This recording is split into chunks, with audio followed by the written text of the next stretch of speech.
Sabemos que anos eleitorais costumam ser bastante movimentados, no sentido político, social e jurídico.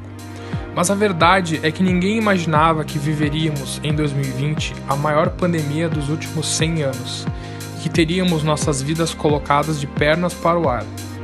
O ser humano é resiliente e é graças à capacidade de adaptação que nossa espécie sobrevive a milênios de transformações da natureza e da sociedade. Essa adaptação, ainda que provenha de uma situação passageira, o coronavírus, nos leva a repensar a forma como desenvolvemos nosso processo democrático. A eleição é mais um dos fenômenos sociais que está passando por uma adaptação absolutamente necessária. E é normal que, durante esse caminho, inúmeros questionamentos tomem espaço. É sobre isso que conversaremos hoje no primeiro episódio do ADEDcast, o podcast do escritório Aded Castro Advogados Associados.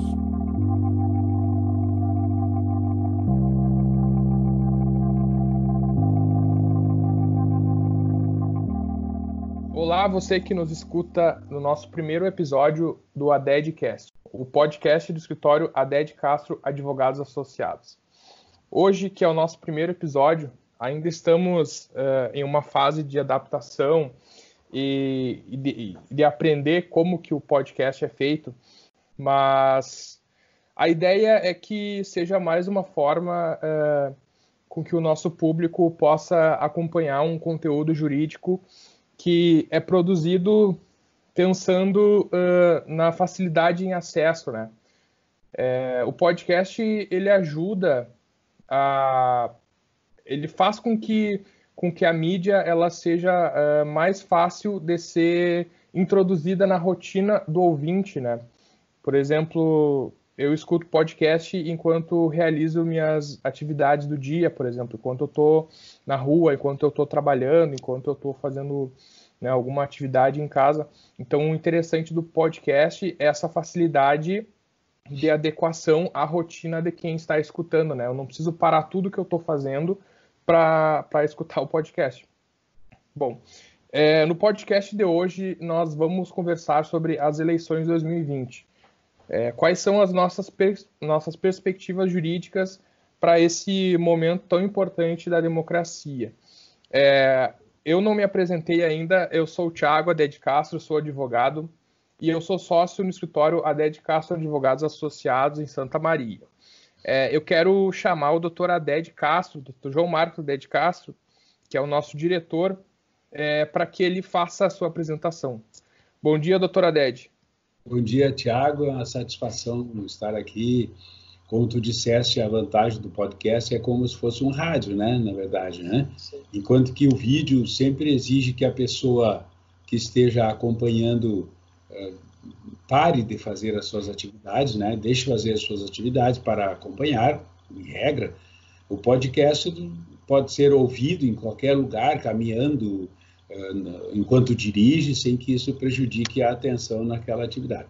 É uma satisfação estar aqui colocando à disposição das pessoas que têm interesse nessa matéria, e eu estou à disposição aí, as perguntas e as interações que tu entender necessário, me coloco à disposição. Certo.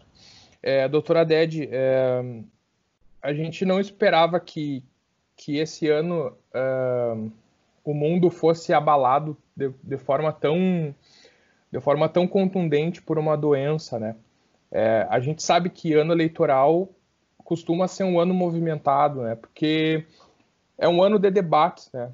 E as pessoas naturalmente entram em divergência, né? Então, de ano eleitoral, a gente sempre pode esperar muito movimento judicial, muito movimento midiático, né? Muitas discussões, porque justamente as pessoas estão discutindo sobre, pelo menos nas eleições municipais, que tipo de cidade nós queremos, né?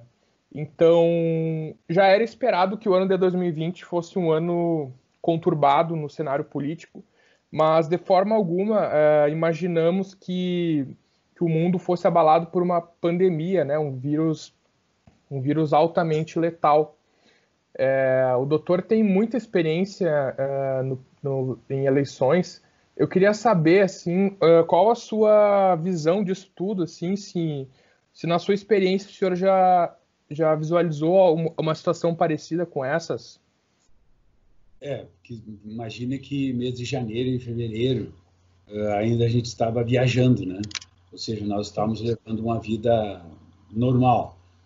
Nós tínhamos notícias de que havia um vírus bem importante, bem grave na Europa, né? Nós já tínhamos notícia, em fevereiro já tínhamos notícia.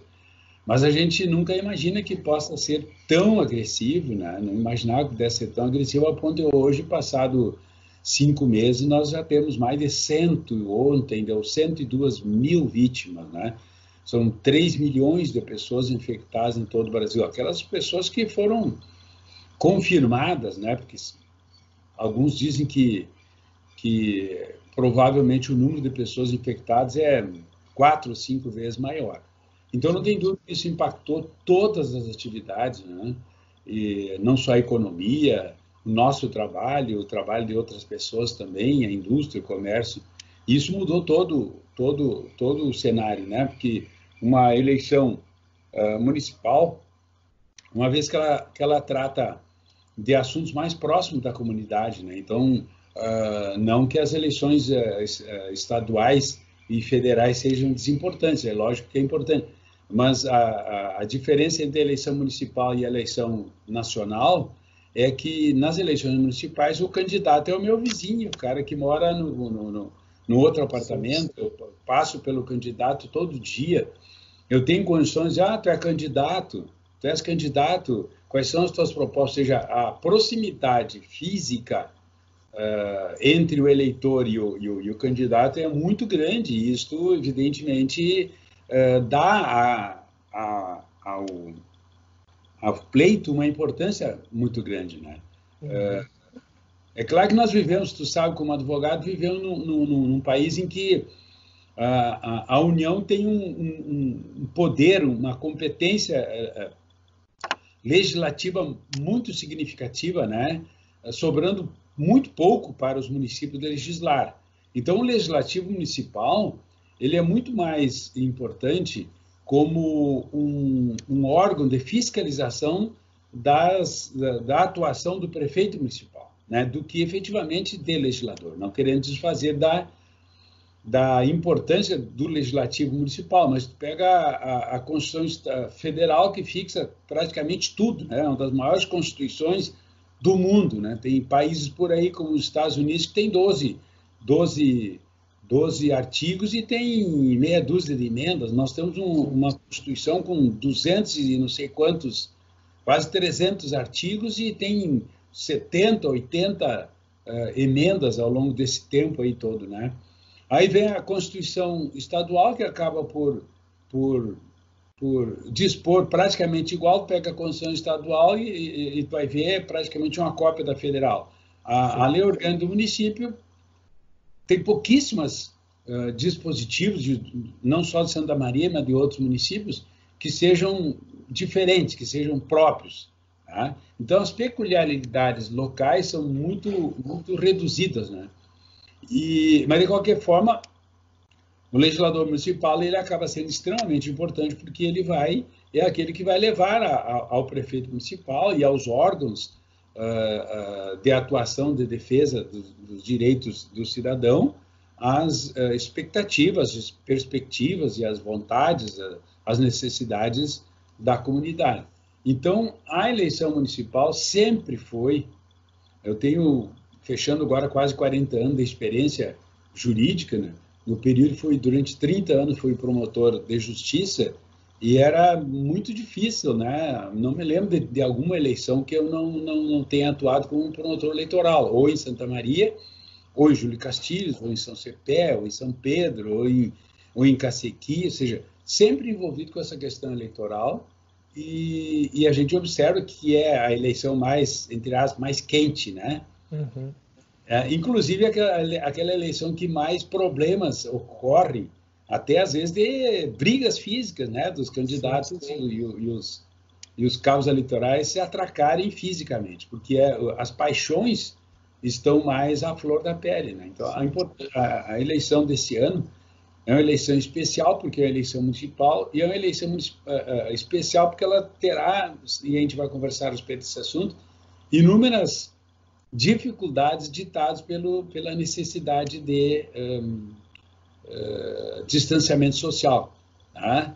Tu mesmo já colocou um post no site do escritório referindo que a campanha eleitoral, notadamente municipal, ela era feita basicamente com a aproximação física das pessoas, né? Com aperto de mão, com abraço, com fotografia com criança. Ou seja, o contato físico era extremamente importante, é extremamente importante, continua sendo importante.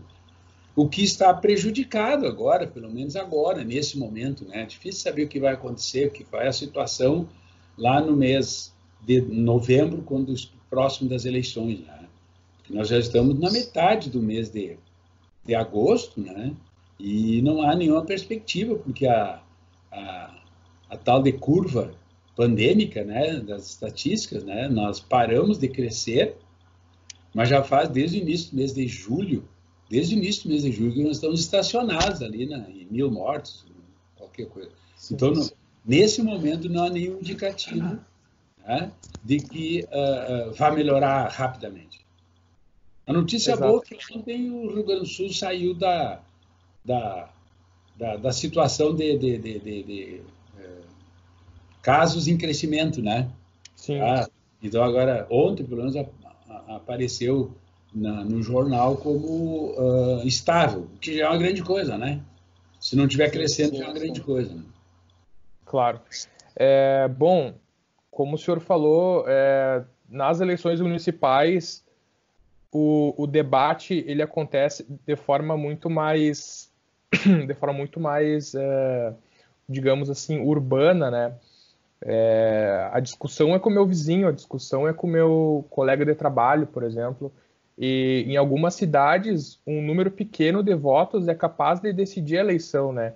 Então, como o senhor disse, os ânimos ficam à flor da pele e o palco eleitoral é muito mais localizado, é muito mais num ambiente muito mais próximo das pessoas, né?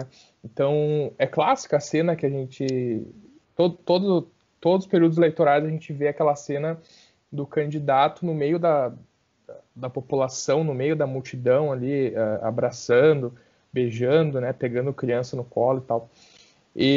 Só que, como a gente tem visto vários processos da vida em sociedade estão necessariamente passando por uma transformação, né? E as eleições são mais uma desses fenômenos sociais que a nossa sociedade encontrou, né, de forma civilizada para decidir os seus rumos, que precisa ser adaptada, né? Sobre isso, eu queria conversar com o senhor sobre a emenda constitucional 107, que foi promulgada no dia 2 de julho agora, que realiza a alteração em algumas datas eleitorais, né, datas mais importantes, por exemplo, o dia da votação. Eu queria debater com o senhor, conversar sobre as possibilidades, né, acho que essa é a palavra interessante, as possibilidades que essa emenda nos traz, né? Ela, talvez o ponto mais crucial dela seja a alteração da data da votação, né? Mas eu acho que é isso, viu, Thiago? É isso mesmo, né? É claro que o poder legislativo, o Congresso Nacional, né? As mesas da Câmara dos Deputados do Senado Federal estão jogando com essa possibilidade, porque, na verdade, nós não sabemos, pode ser que quando chega lá no dia 15 de novembro, né, esteja a situação pior do que está hoje. Estão jogando com a possibilidade de que, nessa data, a situação da pandemia esteja controlada, porque diversas outras atividades, o nosso escritório, o comércio, as atividades sociais, tudo sofreu um enorme de um abalo, né? E ainda estamos jogando com possibilidade, porque, na verdade, certeza absoluta a gente não tem, né, de que essa eleição vai efetivamente acontecer dia 15 de novembro, né? 15 e 29 de novembro. Inclusive, a própria emenda constitucional deu ao Tribunal Superior Eleitoral a possibilidade de estabelecer, mediante consulta ao Congresso Nacional, na verdade, seria uma provocação do Tribunal Superior Eleitoral para, inclusive, marcar outras datas. Então, ao invés de ser 15 e 29, ou seja, se chegar próximo dessa data e ainda assim as condições sanitárias forem desfavoráveis, poderá, em tese, haver uma alteração dessa data. O que nós conversamos a respeito disso numa live, né? Poderá determinar, inclusive, a prorrogação dos mandatos dos atuais prefeitos e vereadores, porque se a eleição for para o dia 27 de dezembro, observar como data limite o dia 27 de dezembro de 2020. Ora, se isso acontecer, né, naquelas cidades em que isso acontecer, chega numa determinada cidade, a pandemia está a 1000 ainda, né? Tá? Uhum. Aí poderá ser levado até o dia 27, ser feito em 27 de dezembro. Se faz o primeiro turno em 27 de dezembro, tu vai fazer o segundo turno, aqueles casos que cabe o segundo turno, lá pelo dia 12, 13 de janeiro, ou seja, já até que haja contagem dos votos, que é eletrônica, é rápido, né? Mas até que faça a diplomação, vai seguramente, no mínimo, até o fim do mês de janeiro. Então, haverá, nem que seja um mês de prorrogação em função dessa pandemia. Mas eu sempre digo, conversando com os amigos, que é como se nós estivéssemos numa guerra, que nós estamos numa guerra sanitária, mas é uma guerra. Imagine se nós acordássemos de manhã, olhássemos pela janela e tivéssemos as ruas tomadas de tanques, com militares armados, né? E diz, olha, estamos em guerra com o país X, com o país Y. Né? Evidente que isso determinaria uma mudança de comportamento inevitável. É claro que a guerra militar é uma guerra que é visível, né? Então, uma casa que foi destruída por uma bomba, alguém que morreu com um tiro, né? Um tanque que está parado na frente da tua casa, isso é visível. Né? Então, se torna mais fácil de compreender. Já a pandemia é uma guerra invisível, que nós temos limitações muito sérias de combater. Como nós, cidadãos comuns, vamos nos defender deste inimigo? Então, essa é a forma que o legislador encontrou, porque poderia... eu acho, assim, sem querer ser alarmista, que em algumas situações não vai acontecer a eleição esse ano mesmo, né? Uhum. E vários que está cada vez crescendo mais, né? A gente está torcendo para que dê tudo certo, mas... Então, houve essa alteração, e com isso todos os prazos eleitorais, que a grande maioria dos prazos eleitorais são fixados assim, 3 meses antes das eleições. Né? Então, claro que tem que contar lá 3 meses para cá. Né? 1 mês antes das eleições, 15 dias antes das eleições. É lógico que, a partir do momento que tu mudou a data da eleição de 4 de outubro para 15 de novembro, são 26 mais 15, são 41 dias, né? Então, como tu alterou a data da eleição, naturalmente tu acaba alterando a data dos prazos eleitorais, que é o que a gente está esperando agora, que apenas para efeitos de oficialização, que o Tribunal Superior Eleitoral faça, né, para efeitos de calendário eleitoral.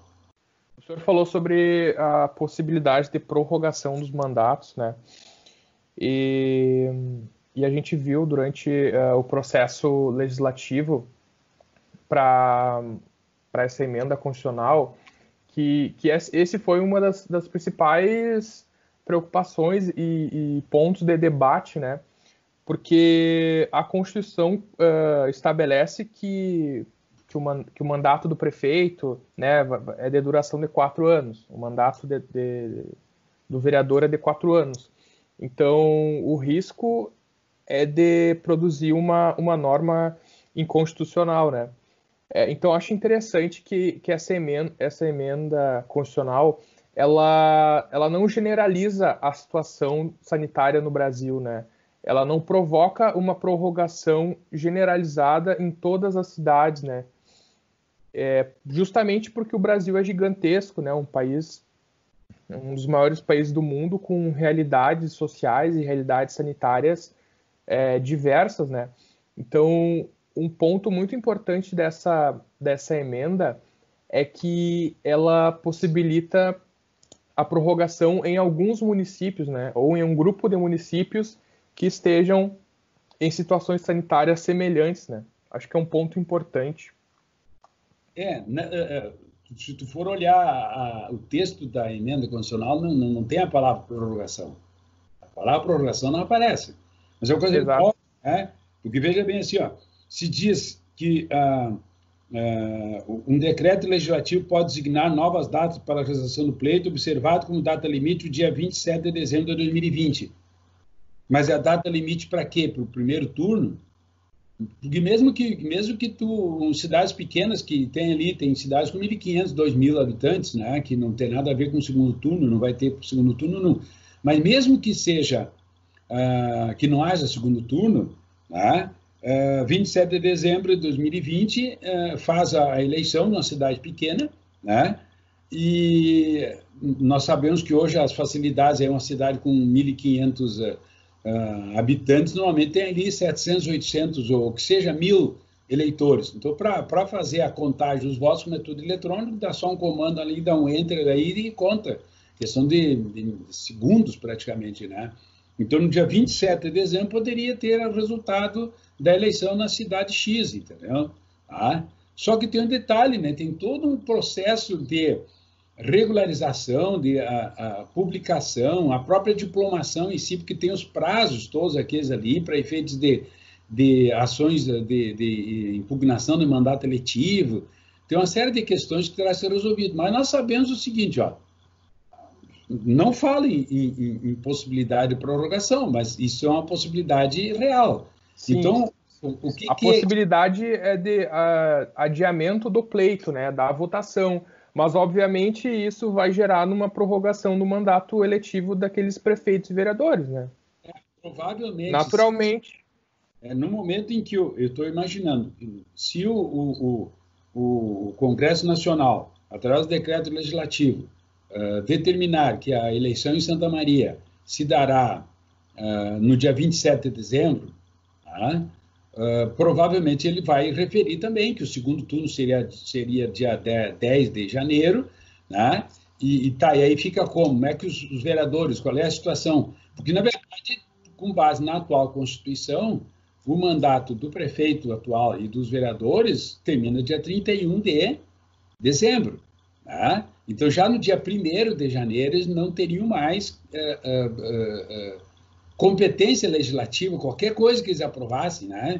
Qualquer lei que eles aprovassem, qualquer ato administrativo praticado pelo prefeito, até mesmo determinar o pagamento do salário dos servidores, que é um ato administrativo, mandar pagar, né?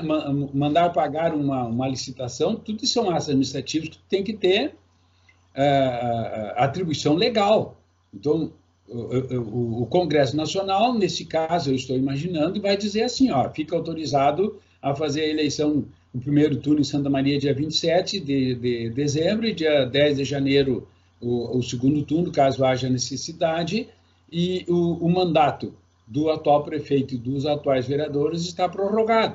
Porque, na verdade, nós vamos ver o quê, né?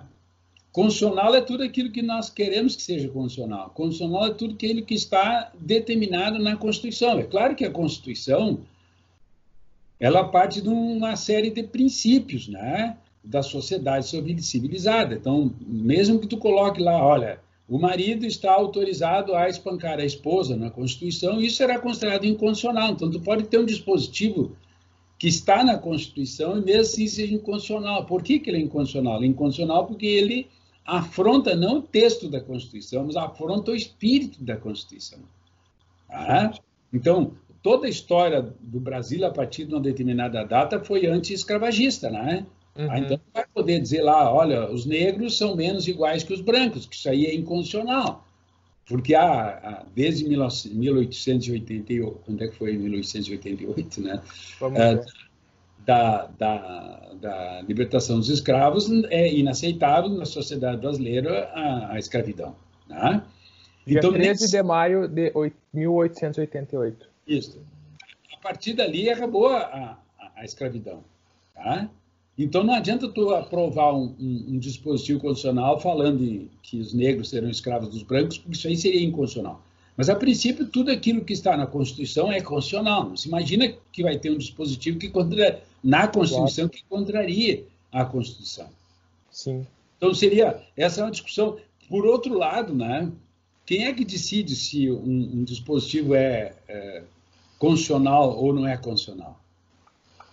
É o Poder Judiciário, né? Sim. Qual seria a solução que o Poder Judiciário teria? Né? A princípio, lá o Supremo Tribunal Federal, que é um tribunal constitucional, o que o tribunal diria? Tá bem, então é inconstitucional a manutenção do prefeito de Santa Maria no cargo, né? Mesmo não tendo sido possível a realização da eleição em função da pandemia. Sim. Não vai ter o que fazer, ele vai ter que reconhecer que é uma situação de pandemia, uma situação de emergência, né? Que determinou, né? Vou imaginar dizer assim, olha, fica como prefeito municipal o juiz diretor do foro da comarca. Tá? Uhum. Algum tipo de solução eles vão ter que dar para essa situação, né? Sim. Pois como a gente falou no início, ninguém esperava que isso fosse acontecer, né? E o problema é que a gente tem um processo democrático, né, estabelecido pela Constituição e pela legislação federal, que ele dita as regras do jogo, né? Só que ninguém imaginava que no meio do jogo alguém ia, sei lá, derrubar o tabuleiro no chão e a gente tivesse que reformular algumas regras. Então, obviamente, a gente está fazendo aqui um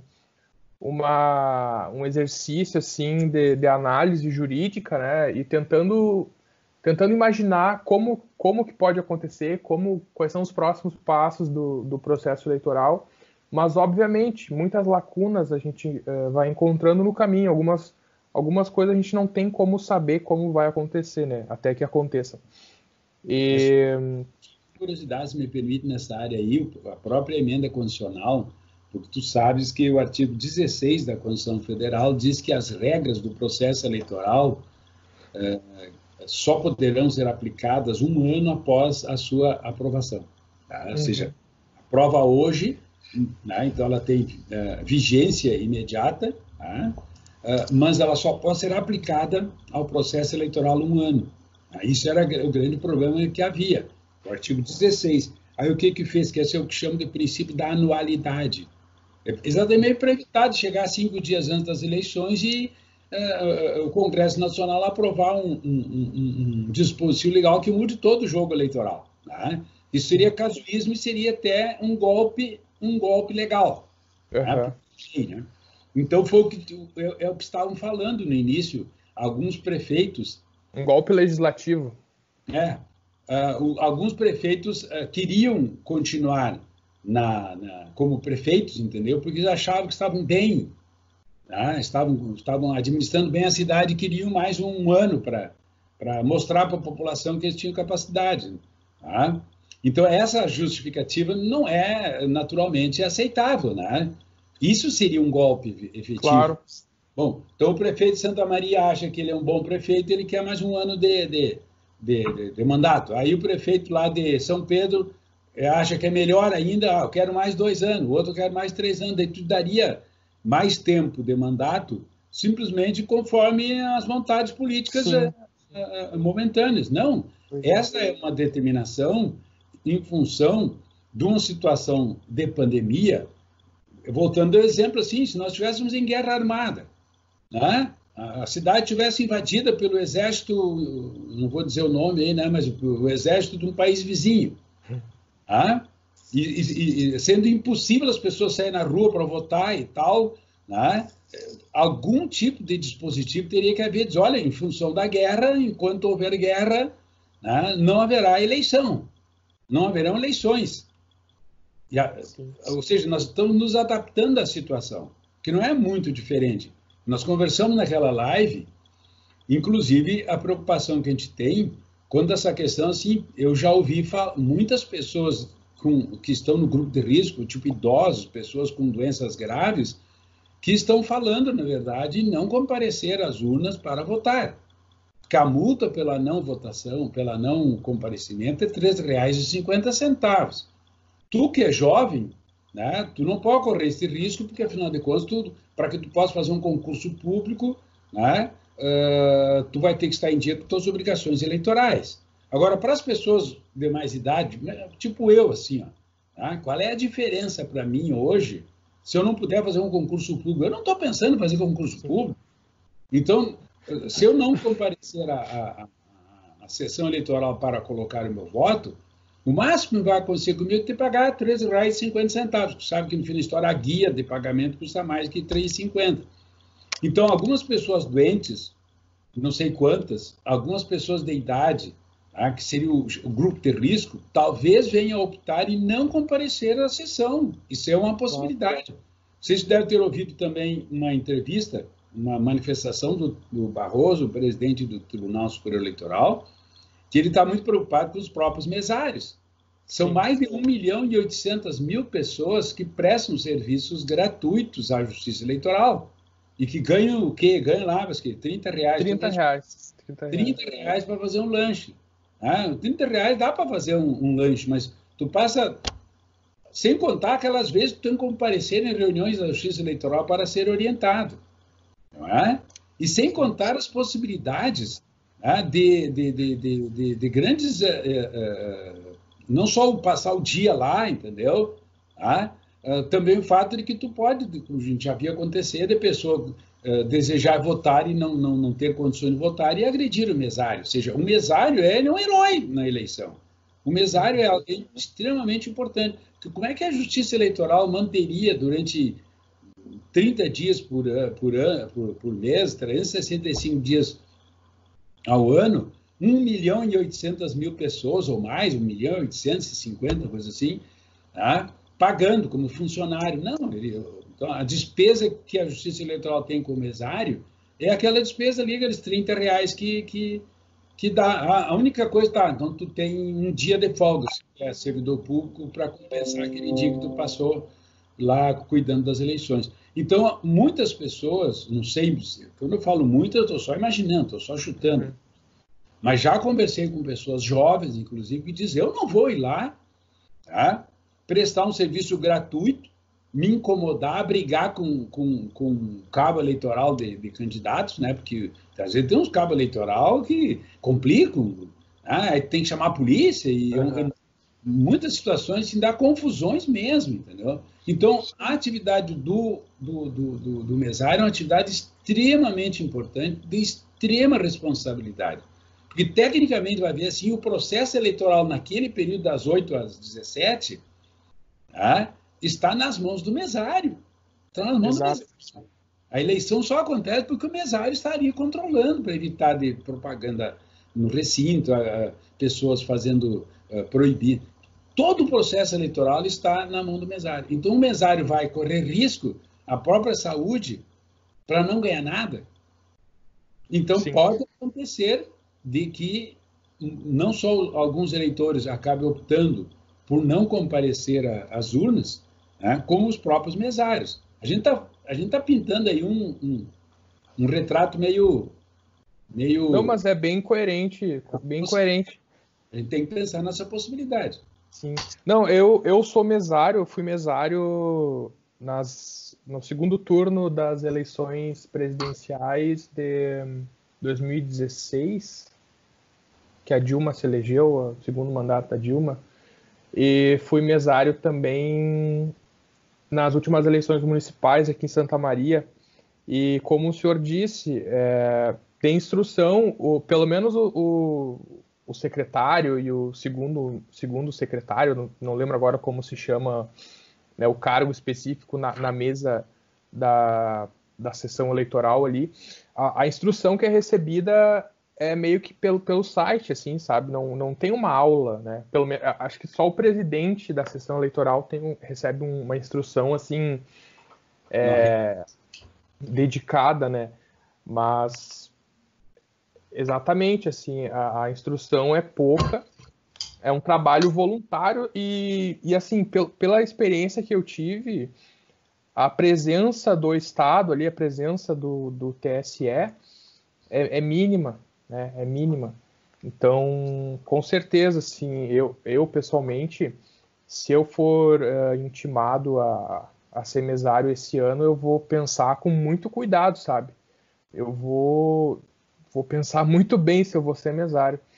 E eu acredito que esse seja o sentimento da maioria dos mesários, né? E eu vejo, assim, a possibilidade de atuação até do Exército, né? Porque seriam aí funcionários públicos que estariam trabalhando nesse processo eleitoral. É uma possibilidade também. Essa semana passada eu fui no fórum e quem estava na portaria lá, medindo a temperatura e colocando álcool gel na mão do público, eram 2 soldados do Exército. Então, é possível, né, que o TSE utilize dessa mão de obra militar, né, dos militares, para fazer esse trabalho de fiscalização, né, pelo menos essa parte de mesário, né, durante as eleições. Por pensar, não está entre as atribuições dos militares, né, esse tipo de trabalho, mas, digamos assim, a vantagem é que dificilmente tu vai encontrar algum militar que se disponha a dizer, não, eu não vou fazer isso. Sim, sim.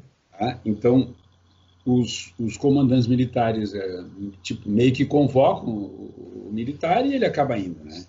É claro que há que se ter um cuidado seguinte, ó, até estou escrevendo um texto que por hora eu coloquei o nome de Tratado de Direito Eleitoral e então a gente passa a examinar com muito mais cuidado ainda do que já fez essas questões eleitorais, né? E uma das coisas que a Justiça Eleitoral tem a preocupação de não permitir a presença da força pública, diz, no interior do recinto onde está funcionando a mesa eleitoral. Um policial militar, ou, caso, um militar do Exército, da Marinha, da Aeronáutica, dentro da sessão eleitoral. E pode estar lá na rua para efeitos de garantir a ordem, né? E no caso de necessidade, está havendo uma confusão lá dentro lá da sessão, lá, então ele vai adentrar.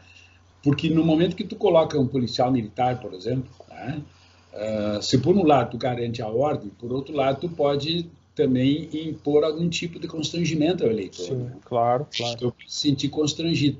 Então, a questão é saber assim, então, seriam militares, digamos, né? Mas a paisano, né? Sem estar fardados, né? Porque senão tu imagina, tu entra lá, o mesário está vestido de soldado da brigada militar ou militar do exército e tu, né, armado com uma arma na cintura, porque faz parte da vestimenta deles, né? Então talvez essa seria uma dificuldade, né? Sim. Para evitar exatamente que depois se diga, olha, a eleição no Brasil foi militarizada. Exatamente. Se houver alguma dúvida quanto à lisura das eleições, quem vai acabar pagando a conta vai ser os militares, né? Quando não estão apenas para servir, né? Então, essa é uma possibilidade, mas tem que ser estudado de que forma eles se apresentarão. Sim, é uma questão bem delicada, né, doutor?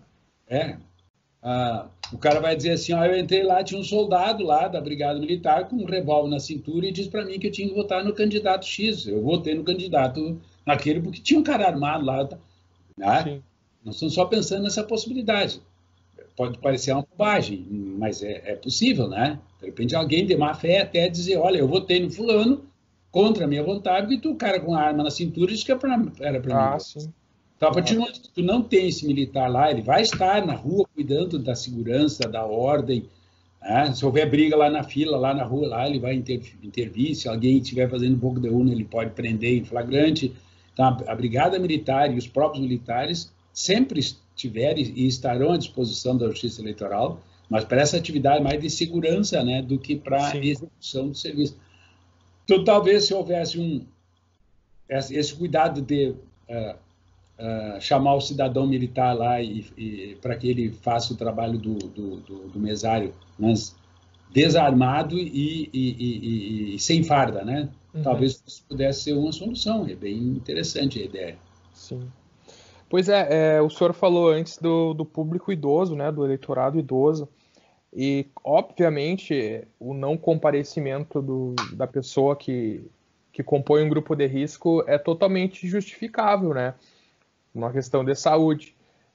Então, óbvio, a pessoa, se ela quiser justificar o voto ou se quiser pagar a multa da Justiça Eleitoral, vai ser possível. Mas o prejuízo é da democracia, né? O prejuízo é da sociedade, porque nós queremos, enquanto sociedade organizada, mundo civilizado, que todos tenham a possibilidade de influenciar as decisões políticas, né? Que essa decisão que as eleições vão produzir, elas sejam feitas a partir de uma gama ampla daquela população, né? Então, o prejuízo é grande, né? O prejuízo é a democracia, né? Sem dúvida, né? E por isso que o Tribunal Superior Eleitoral já está falando, e não tem nenhuma regra escrita, mas já está começando a falar no assunto de que treinar os mesários e treinar as forças de segurança para que elas façam observar o distanciamento mínimo, né? O distanciamento mínimo de 1,5 m, 2 metros. Então, no local será marcado, não pode passar dessa marca, vai ter um risco no chão ali, feito com uma tira ou com tinta, de alguma forma. Não pode. Eu vou para a fila de máscara, né? Não posso me aproximar mais que, por exemplo, 1,5 m, 2 metros, não sei qual será a distância fixada, né? Acredito que não menos que 1 metro. E não haverá a identificação, aquela biométrica de botar o dedo, né? Porque não tem como fazer assim, o equipamento não está preparado para ser limpo, né? Higienizado cada vez. Tem 400 eleitores, se tu passar 400 vezes ali o álcool gel naquela lentezinha ali, em 2 toques já não funciona mais, né? Sim. Então não haverá essa identificação biométrica, né? Tá? Como forma de evitar o contato com coisas. Eu aconselho, acho que já falei inclusive lá na live que nós fizemos, que cada eleitor leva a sua própria caneta para assinar, porque tem um livro lá, né? Tem um livro lá para assinatura, para a pessoa assinar. Então, ao invés de ele pegar a caneta manuseada pelo mesário Tiago, ele vai manusear a sua própria caneta. Tá? Sim. Ele vai com a caneta, tira do bolso, assina, guarda a caneta. Sem contato físico com nada. Chegando lá na urna eletrônica, não tem como votar sem tocar nas teclas, né? E aí terá que se achar alguma fórmula. De repente, com a própria caneta... Com a caneta, tu digita 000, entendeu? Então, são medidas de profilaxia, digamos assim, não sei se a palavra está correta, mas medidas de segurança que a gente espera que funcione, né? Como diz o prefeito de São Paulo, né? Porque ele é contra a abertura das escolas agora no mês de setembro, e aí ele diz que existem escolas que não têm capacidade de controlar nem o piolho na cabeça das crianças, né? Que dirá o coronavírus, ou seja, assim como tu vai ter em Santa Maria pessoas extremamente informadas, educadas. Quando fala educar, não fala educação formal, educadas no sentido que são pessoas que são informadas a respeito das medidas, né, que tomarão esses cuidados.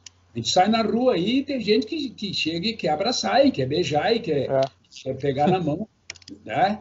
E aí alega que não foi informado, não tem conhecimento suficiente. Meu Deus do céu, a televisão, o rádio, o jornal, as pessoas só falam nisso. Né? Não é possível que tu não saiba. Mas a gente está habituado, é claro que a gente está habituado. A gente está habituado a sair às 3 horas da manhã para ir comer um X ali na esquina. Só que se nós estamos em guerra, não pode sair às 3 horas, não adianta. Ou nós nos educamos para uma situação absolutamente estranha. Não adianta dizer, isso é estranho. Claro que é estranho. Lógico que é estranho.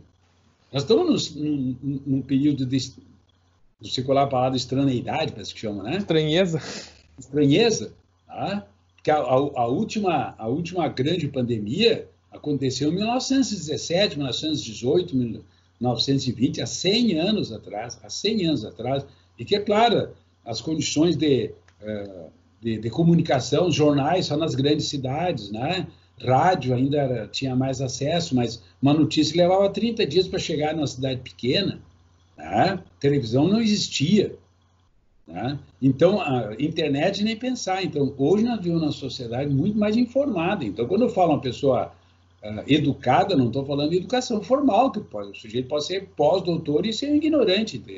Educada no sentido de informada, né? Claro. E consciente. Porque não adianta nada tu seres muito educado se tu não fores consciente. Eu sei que eu não posso abraçar, não posso beijar, mas como eu não estou a fim de cumprir isso, entendeu? Ninguém manda em mim, eu faço o que eu quero. Então, essa eleição será uma eleição absolutamente sui generis, em todos os sentidos. Exato. Eu ia falar disso.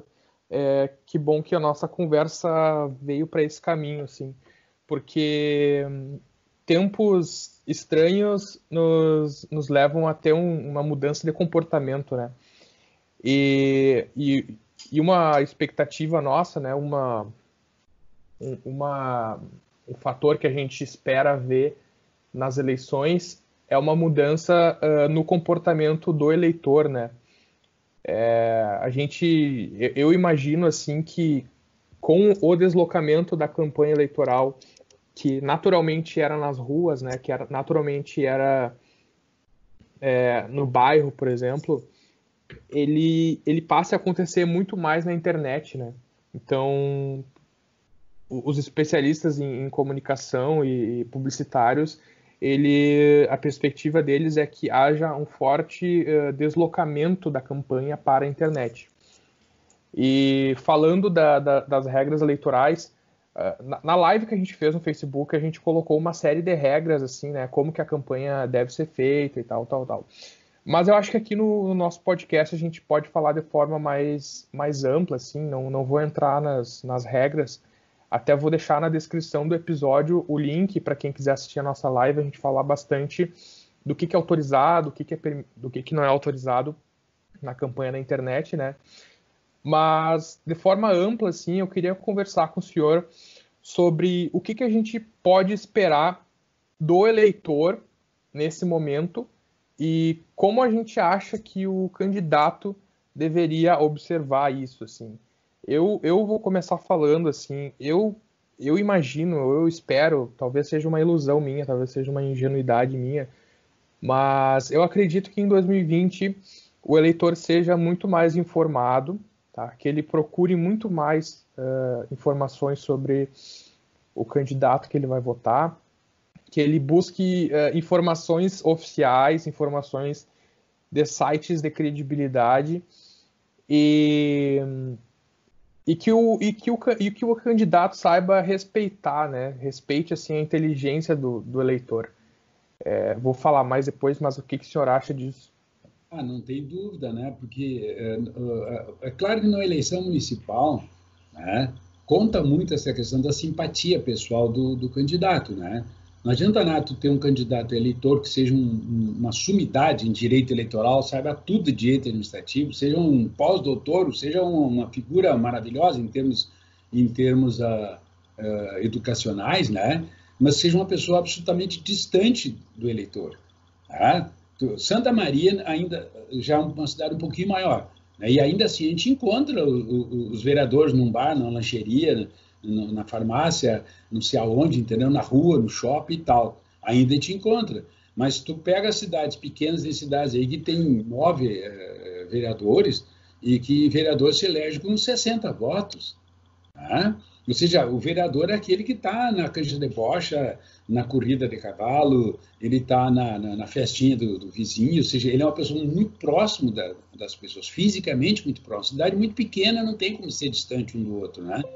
Então, o que acontece? É muito importante, tá? Que que a gente saiba assim, com quem. Bom, vou dar o meu voto para o Thiago, só porque o Thiago é um cara legal. Mas é um cara legal, mas é um cara preparado para a função, entendeu? Tá? Pega São Paulo, que tem 20 milhões, 20 e poucos milhões de habitantes, o vereador é uma espécie de um semideus, entendeu? Porque está muito distante da sociedade. Tu elege o sujeito e nunca mais vai ver a cara dele, a não ser na televisão. A possibilidade de ter acesso a ele. Então, como tu dissesse assim, ó, como essas formas mais, não estou desfazendo e tal, mas mais populistas de obtenção de voto, de abraço, beijo, fotografia com criança, né? Vai ficar muito diluída, né? Vai ficar muito diluída. É difícil que as pessoas vão aceitar o vereador o candidato bater na porta da tua casa, eu quero sentar aí, tomar um cafezinho contigo e te convencer de que eu sou um bom candidato. Não esquecendo, né, que nós temos 215 milhões de habitantes, né? Parece que tem mais de 300 milhões de celulares funcionando no Brasil. Claro que tem gente que tem 4, 5 celulares e outro que não tem, né? Mas, na verdade, nós temos quase 2. Tem um celular e meio por pessoa, ou seja, a possibilidade de comunicação via celular, né, que tu vai ali no posto de combustível e compra o celular, sai com ele funcionando. Sim. Né? Aquela coisa assim que o celular era uma joia da coroa, não. Qualquer pessoa, por menor que tenha, o cara ganha um salário mínimo e tem um celular. Tem que ser um celularzinho bem comumzinho, mas tem. Ou seja, ele tem possibilidade de comunicação através do celular. Ainda existe, parece mentira, mas ainda existem os telefones fixos nas casas, quase ninguém usa, mas ele está lá, né? Então, essa é uma forma de comunicação também. Né? Ninguém gosta de receber ligações, mas, como tu dizes, isso é um processo eleitoral, é um processo democrático, nós temos que aceitar. Né? Alguém tem que ser o candidato. Porque não adianta dizer assim, eu não gosto de política. Tá, tu não gosta de política por quê? Porque tu não gosta dos políticos? Bom, então tu vai ter que escolher outro político para colocar no lugar desse que está. Mas para isso tu tem que dar a oportunidade ao sujeito e dizer, o negócio é o seguinte, eu sou candidato, eu vou trabalhar pelos animais, vou trabalhar pelo meio ambiente, vou trabalhar pelas mulheres, vou trabalhar pela educação. Tu tem que ouvir as pessoas, nós temos que ouvir as pessoas. É chato? A democracia é chata, porque aí depois tu passa 4 anos reclamando do candidato, mas tu votou num candidato que tu não conhecia, tu votou num candidato que o cara tomava cerveja contigo ali no bar da esquina. Mas esse cara não sabe nada. Tu sabia que ele não sabia nada, mas tu deu a oportunidade de ser candidato. Então, a qualificação, não assim, técnica, não é só técnica. Tu vai lá para ser vereador, lá tu vai ter, de uma forma ou de outra, tu vai ter uma assessoria lá que vai te orientar. Tem todo um arcabouço técnico para orientar o vereador. Basicamente, ele teria que ter sensibilidade social, capacidade de ouvir as pessoas. Ouvir as pessoas. Até como nós dissemos no início, que a área de atuação, o espaço de atuação do vereador, em função de que tudo está legislado em termos federais e estaduais, está tudo legislado, sobra pouquíssimo espaço. As pessoas reclamam, o vereador só passa dando nome à rua. Isso pode parecer bobagem. Pode parecer que a atividade de dar nome à rua é besteira, né? Mas não é. A pessoa que mora lá na vila, lá que as ruas não têm nome, ela vai fazer um crediário e pergunta onde é que tu mora. Eu moro na Vila X, entendeu? Tá, mas como é que qual é o teu endereço? Não tem. Então, o nome da rua e a numeração das casas acaba sendo uma coisa extremamente importante. Ele às vezes tem que dar o endereço de um vizinho, de um amigo que mora no centro da cidade para poder receber uma correspondência. Então, isso que parece desimportante para mim não é desimportante para as pessoas que são pobres. Então, eu moro na rua A, que seja, na rua 1, não importa, mas tem um nome, tem uma designação e a rua tem números. Até aquela coisa de ter um número na casa acaba sendo uma coisa extremamente importante, porque isso é cidadania. Eu imagino num século XXI, que quase ninguém mais manda carta, o cara não consegue receber uma carta, um cartão de Natal, uma compra. Uma compra porque não tem endereço. Não, ele tem endereço, só que ninguém sabe lá o endereço dele. É na Vila X, a vila onde ele mora nem nome tem.